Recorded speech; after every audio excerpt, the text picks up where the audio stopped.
This is lucky from Maxbhi.com। Friends, क्या आपके Gionee X1s phone की डिस्प्ले डैमेज हो गई है? Worried of high repair cost of your smartphone?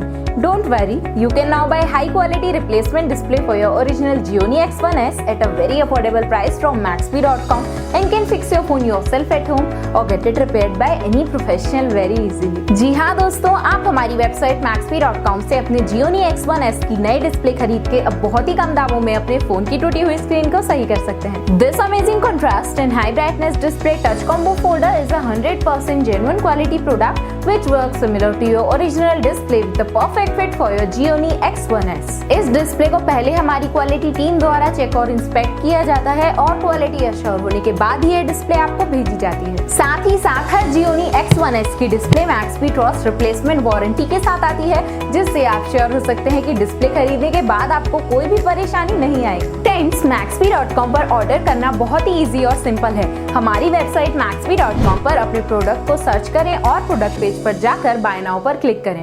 अपना नाम, मोबाइल, एड्रेस फिल करें और ऑर्डर पर क्लिक करें। ऑर्डर क्लिक करने के बाद आप हमारे सुपर सिक्योर पेमेंट पेज पर आ जाएंगे, जहां आप ऑलमोस्ट हर तरह से पेमेंट कर सकते हैं, जैसे कि यूपीआई, नेट बैंकिंग, क्रेडिट और debit cards, wallets etcetera. Once your payment is done and your order is processed, it will be safely packed and dispatched within 1 or 2 days। और हाँ गाइस, शिपिंग बिल्कुल free है, so you just have to pay for the product and nothing else. आपके order की सारी updates और tracking details regularly आपको आपके ईमेल और फोन पर भेजी जाएगी, जिससे आप अपने ऑर्डर का स्टेटस जान सकते हैं। Maxbhi.com पिछले 6 सालों में अपने हजारों हैप्पी कस्टमर्स को फोन पार्ट डिलीवर कर चुका है और एक गिनती डेली बढ़ रही है। सो वेट मत करिए, अभी ऑर्डर करें और चल रहे special cashback and heavy discounts का फायदा उठा के अपने फोन में लगवाए बेहतर क्वालिटी पार्ट्स, वो भी कम दामों में।